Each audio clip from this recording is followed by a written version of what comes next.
নবীজিকে একদিন এক ব্যক্তি এসে প্রশ্ন করলেন, ইয়া রাসূলুল্লাহ, ইয়া হাবিবাল্লাহ, নবী গো, কিয়ামত কখন হবে গো নবী? আমার নবী বললেন, তুমি কিয়ামতের দিনের জন্য কি প্রস্তুতি নিয়েছো? ইয়া রাসূলুল্লাহ, আমি কিয়ামতের দিনের জন্য কোনো প্রস্তুতি নিতে পারিনি নবী গো, আমি আল্লাহ এবং আল্লাহ রাসূলকে ভালোবাসি। আমার নবীজি একটা ডাক দিয়ে বললেন, তুমি যাকে ভালোবাসো তুমি তার সাথেই থাকবা। প্রেমের লাভ আছে না নাই? এখন আপনারা বলেন, হুজুর আমি নবীকে কাছে পাইতে চাই, আমি কি করতে হবে? হাদিস শরীফের মধ্যে এসেছে, নবীজি বলেছেন, পৃথিবীর বুকে নবীর যে উম্মতেরা নবীকে ভালোবেসে যত বেশি দরুদ পড়বে, আমার নবীজি বলে দিয়েছেন, আমার নবী কাল হাসরের ময়দানে ওই দরুদ পড়নেওয়ালা ব্যক্তির তত কাছে থাকবে। জোরে জোরে কন্যা সুবহানাল্লাহ। এই জন্য আমি একটা গজল লিখেছি, ছোট্ট করে একটু গাইবো, শুনবেননি? শুনবেননি? আমার লেখা আমার সুর। নবীজি কেমন করি বলুন তোমায় দেখি, নবীজি কেমন করি বলুন তোমায় দেখি, আছো তুমি ওই মদিনায়, আছো তুমি ওই মদিনায়, সঙ্গে নিয়ে দুই প্রেমিক সাথী, কেমন করে বলো তোমায় দেখি, দেখার আশা আমার মনে পুষে রেখেছি আপন করে, বলেন দেখার আশা পুষে রেখেছি আপন করে, পাই যদি গো নবী তোমার দিদার, শীতল হবে মোর দুটি আঁখি, কেমন করে বলো তোমায় দেখি, বলেন ওগো নবীজি কেমন করে বলো তোমায় দেখি। মারহাবা। গজল কি ভালো লাগছে? আরে জোরে বলেন, কথাগুলো ঠিক আছে? আরেকটা গান আমার সাথে সাথে গান। নবী নবী বলে হায় কেঁদে কেঁদে দিন যায়, পাইনি দিদার ধনে,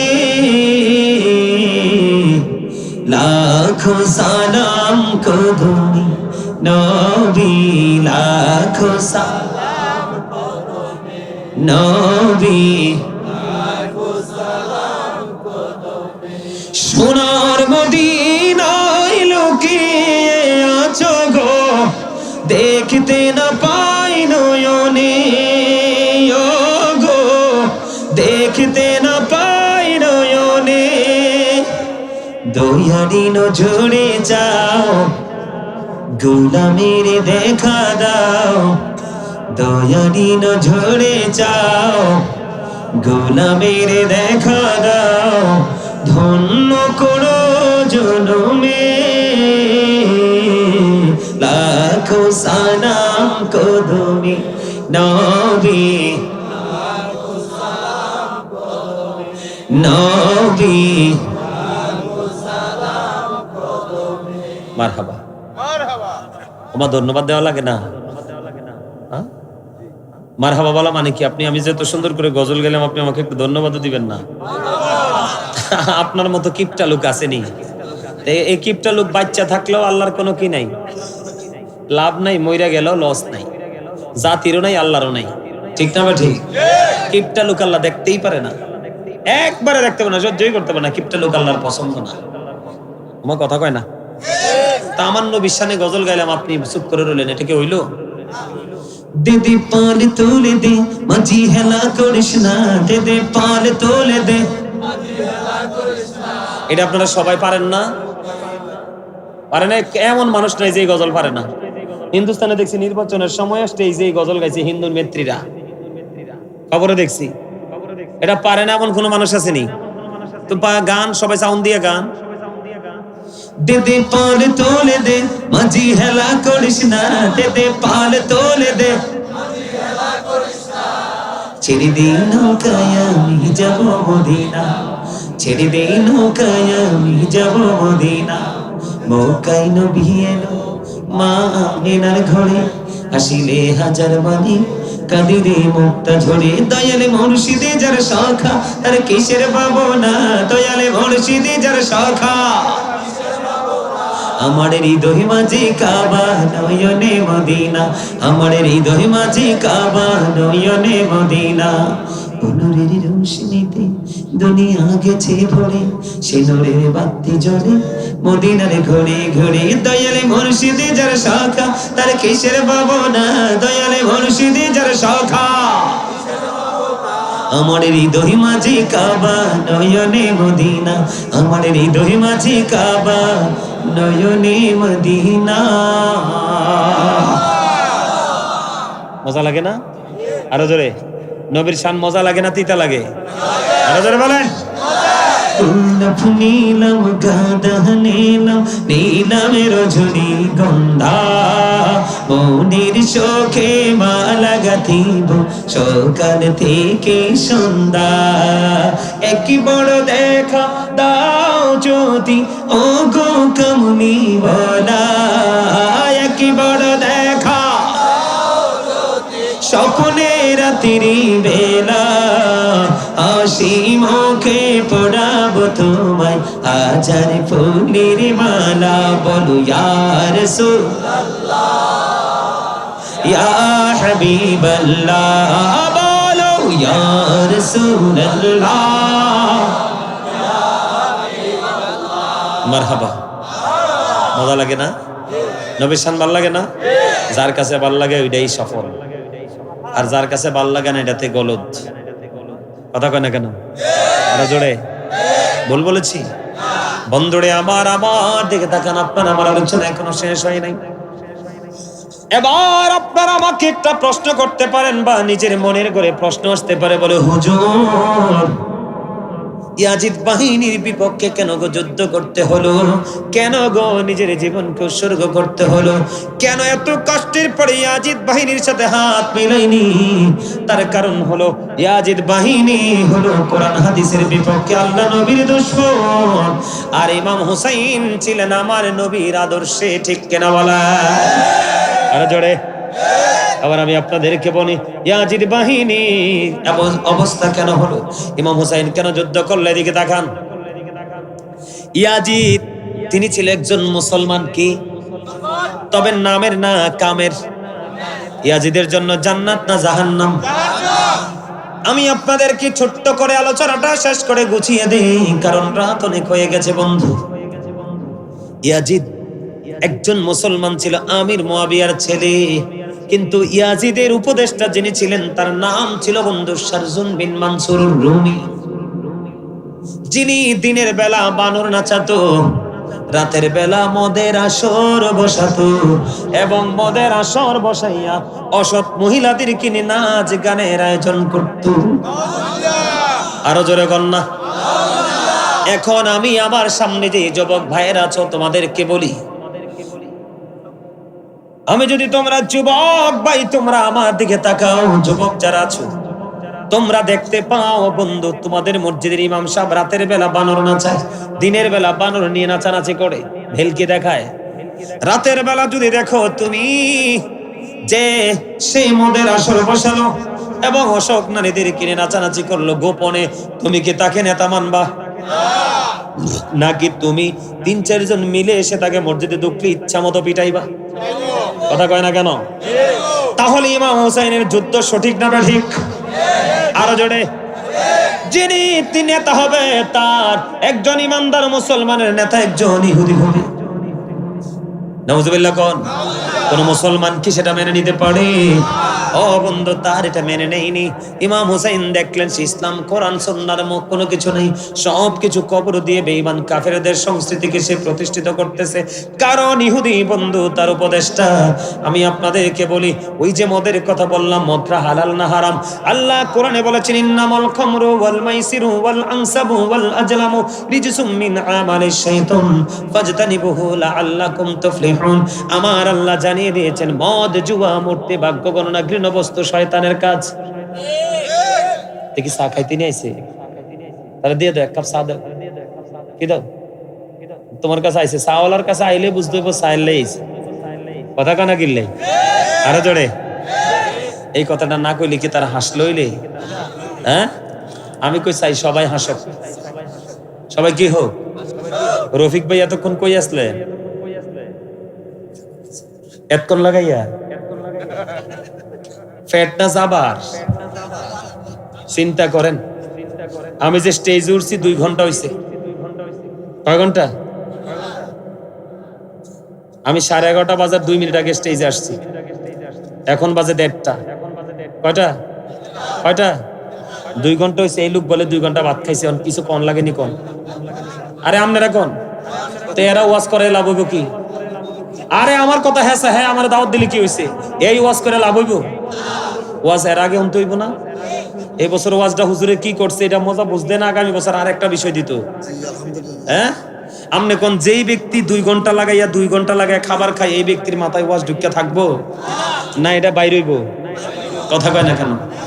এইভাবে করলে হবে। যারা মাহফিলের আয়োজন করবেন আপনারা সবচেয়ে সম্মানী, পাওয়ারফুল পারসন। কি?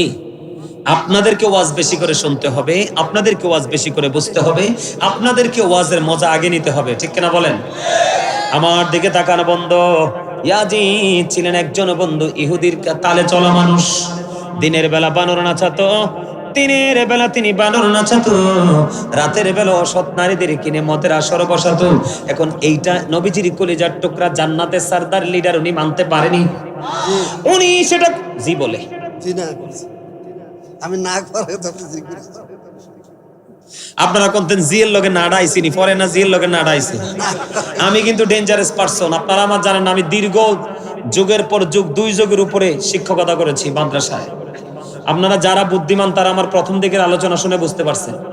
তো আপনারা তো সাধারণ তৃণমূল পর্যায়ের মানুষ, একটু যদি সুর দিয়ে ওয়াজ না করে পরের দিন রফিক বেড়ে গাইলে নেবেন সব ডিমিন না কইবেন কইতে হুজুর দৌড়ে আনছেন, মিয়া কবিতা কইয়া গেছে। নাইলে আপনাদেরকে আজকে এমন ওয়াজ শোনাইতাম যেটা আপনাদের ব্রেইনে একবারে খুব সূক্ষ্মভাবে ঢুকতো। বুঝতে পারছে? আমার কথাগুলো একটু স্ট্রেট ফরওয়ার্ড, একটু খারাপ লাগতে পারে কিন্তু কথাগুলো সত্য। কথাগুলো কি? আমি রফিক ভাইরে যা কইছি সামনে পিছনে একটা ওয়ার্ড উচ্চারণ করব না, কারণ করলেই হবে গীবত, আমার বিপদ। করলেই কি? আর এটা হলো আমার জন্য বিপদ, কারণ গীবত যে গায় তার মতো নিকৃষ্ট পৃথিবীতে আর কেউ হতে পারে? আপনি গীবত যার গাইলেন, আপনি তার গোস্ত খাইলেন। কাল হাসরের ময়দানে ওই ব্যক্তিকে আপনার সামনে তুলে দেওয়া হবে। আল্লাহ বলবে তার গোস্ত কামড়ায় কামড়ায় খা, কামড়ায় কামড়ায় খেতে থাকবে, মুখটাকে শুধু বেংচাতে থাকবে, চিৎকার করতে থাকবে, কিন্তু লা ইয়ামুতু, মরতে পারবে না, ফিহা ওয়ালা ইয়াহইয়া, বাঁচতেও পারবে না, ওয়া মা হুম আনহা বিগাইবিন, পালাতেও পারবে না। যাবেন কই? উপায় আসেনি? বাঁচারও সুযোগ নাই, মরারও সুযোগ নাই, পালাবারও ইন্না বাতশা রাব্বিকা লাশাদীদ, দৌড় দেওয়ারও সুযোগ নেই। আল্লাহ ধরবে খুব শক্ত কইরা। কি কইরা? আমার ওয়াজ বুঝতেছেন আপনারা? ব্রেইনে ঢুকতেছে? বন্ধুরে আমার দিকে তাকান। ইয়াজিদ বাহিনী, ইয়াজিদ এবং তার বাহিনী বন্ধ ক্যারেক্টারলেস ছিল, চরিত্রহীন ছিল। তার কারণ হলো এমন কোন নষ্ট কাজ তারা বাদ নাই যে করে নাই। 61 হিজরিতে কারবালা হলো, 63 হিজরিতে বন্ধ মদিনায় হাররার ঘটনা ঘটিয়েছে। কেমন ঘটনা? 3 দিন পর্যন্ত মসজিদে নববীর মধ্যে তারা আজান দিতে দেয় নাই, নামাজ পড়তে দেয় নাই, গোরা রাস্তা বল বানিয়েছে। জোরে জোরে বলুন নাউজুবিল্লাহ। 61 হিজরিতে রাসূলের আহলে বাইতকে শহীদ করে দিয়ে 63 হিজরিতে তারা আরো প্রবল গুন্ডামি শুরু করে দিয়েছে। ওই গুন্ডামিটা হলো কেমন জানেননি? ওই ইয়াজিদ বাহিনীর তাণ্ডবে মদিনায় বন্ধু 1000-এরও বেশি মহিলা অবৈধ সন্তান প্রসব করেছে। এত আস্তে কারবালা হয়েছে 61 হিজরিতে, ঘটনা ঘটেছে 63 হিজরিতে বন্ধু।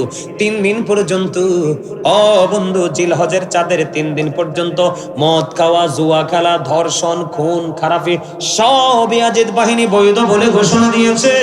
তাদের এই বৈধতার ঘোষণা দেওয়ার পরে যেই মসজিদে নববীতে নামাজ পড়লে কি করলে? যেই মসজিদে নববীতে নামাজ পড়লে, বন্ধু মদিনার হেরেমে নামাজ পড়লে 50,000 রাকাতের সওয়াব পাওয়া যায়। ওই মদিনার হেরেমে, ওই মদিনায় মসজিদে নববী, ওটার মধ্যে 3 দিন পর্যন্ত আযান দিতে দেয়নি, নামাজ পড়তে দেয়নি। ঘোড়া রাস্তা বল বানিয়েছে। জোরে জোরে বলুন না নাউজুবিল্লাহ। এটা কি ইমাম হুসাইন মেনে নিতে পারতো? এটা তো তার চরিত্র আগে এমন ছিল। 1000-এরও বেশি নারী অবৈধ সন্তান প্রসব করেছে। যেই সন্তানগুলো জারস, ওই আজিদ বাহিনী বন্ধু তাদের উপর হায়নার মতো আক্রমণ করেছে। আমি আপনাদেরকে বলি, কোন যুক্তি তর্ক ছাড়া, কোন ঝগড়াঝাটি ছাড়া 700-এরও বেশি সাহাবীকে আজিদ বাহিনী হত্যা করেছে। 10,000-এরও বেশি মদিনার সাধারণ জনগণকে হত্যা করেছে। আপনারা বলেন, এমন নষ্ট চরিত্রের মানুষের সাথে কি আপোষ হয়? আরো জোরে বলেন, হয়? হয় না। আমরা সেই আপোষ করতে চাই। তাহলে আমাদের কি করতে হবে? ইয়াজিদ বাহিনীকে বয়কট করতে হবে এবং ইমাম হুসাইনের আদর্শকে ধারণ করে, লালন করে বাস্তব জীবনটাকে বাস্তবায়ন করতে হবে। ঠিক কিনা বলেন? আর এই বাস্তবায়নের জন্য আপনাদের দরকার হক্কানি আলেমদের প্রয়োজন। কার প্রয়োজন? কথা বলে না কেন? হক্কানি আলেমদের প্রয়োজন। কিসের প্রয়োজন? হক্কানি আলেমদের প্রয়োজন। কারণ হক্কানি আলেমদের সাথে যুক্ত থেকে আপনি একটার পর একটা আলোচনা শুনে শুনে নিজেদের লাইফ স্টাইলকে চেঞ্জ করতে পারবেন। আল্লাহ আমাদের সবাইকে কবুল করে নিক। সকলে বলুন আমিন। 5 ওয়াক্ত নামাজ পড়বেন, হালাল পথে রোজগার করবেন, যেই পথে চললে আল্লাহ রাসূল খুশি সেই পথে চলার চেষ্টা করবেন। আল্লাহ যেন কবুল করে নিক। সকলে বলুন আমিন। আজকের এই মাহফিলে আপনারা কি সবাই খুশি নাকি বেজার? আপনারা আজকের মাহফিলে সবাই খুশি? আপনারা যারা এখনো পর্যন্ত বাহিরে আসেন, সবাইকে বলছি মাহফিলে চলে আসেন। আমার আলোচনা শেষ, আমি আর আলোচনা করব না। আপনাদের সবাইকে আরে কইতে হবে না মিয়া, আরে কোন লাগতো না তো। আমার আগে যেটা মুখ খুলছে আমি কি বুঝি নাই? কথা বল না কেন? ওই আরেকটা সিজন থেকে আমার সাইড কাউন্টার দেয়। এই কারণে আমরা যেই কোনো প্রোগ্রামে যাই না। অনলাইনে দেখবেন হাজার হাজার পোকের মতো মৌচাকে মুয়াজ্জিনরা বসে থাকে। সিস্টেমটা একটু ব্যতিক্রম।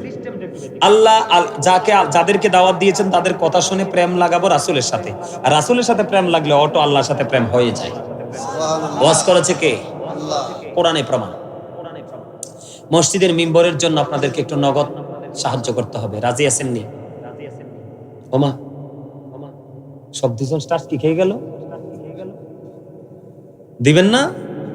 আমি কি কইছি আপনি